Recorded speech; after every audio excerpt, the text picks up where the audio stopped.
বেতন ভাতা আদায়ে এবার বিজিএমইএ ঘেরাও করেছে আশুলিয়ার সাঙ্গুটেক্স লিমিটেডের শ্রমিকরা। তারা জানান, তৈরি পোশাক কারখানাটিতে গ্যাস বিদ্যুতের সংকট নেই, ক্রয়াদেশও রপ্তানি স্বাভাবিক। তবুও মাসখানেক ধরে কার্যক্রম বন্ধ রেখেছে মালিকপক্ষ। এতে বিপাকে পড়েছেন প্রায় ২৫০০ পোশাক কর্মী। মঙ্গলবার ভারী বর্ষণ উপেক্ষা করে বিজিএমইতে অবস্থান নেন কয়েকশো শ্রমিক। তাদের দাবি, কলকারখানা অধিদপ্তর ও সাঙ্গুটেক্সের ব্যবস্থাপনা পরিচালক মাহি মান্নান জয়ের কাছে ধর্ণা দিয়েও সমাধান মেলেনি। তথ্য অনুযায়ী সাঙ্গুটেক্স বিজিএমইএর সদস্য কারখানা। বর্তমানে এটির কার্যক্রম বন্ধ থাকলেও পুরনো ক্রয়াদেশের পোশাক অন্যত্র তৈরি করছে মালিকপক্ষ।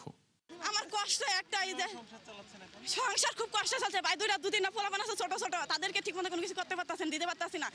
বাড়ির পরিবার ফ্যামিলি বাবা মা আছে, তাদেরকে কোনো কিছু হেল্প করতে পারতেছে না। আমাদের এই অবস্থা রাখিয়া ওনারা 13-1 দ্বারা দিয়ে আমাদের কাজ আমাদের আশেপাশে পরিচিত অনেক ফ্যাক্টরিতে করাইতেছে। আসলে আমাদের কি অপরাধ? আমরা যদি ফ্যাক্টরিকে ভালোই না বাসতাম, কাজই না করতাম, ওনার বাপে বেঁচে থাকতে টিন সেট ফ্যাক্টরি শুরু করছে, একটা মুরগির ফার্ম নিয়ে শুরু করছে, এখন 6 তলা বিল্ডিং পাশে।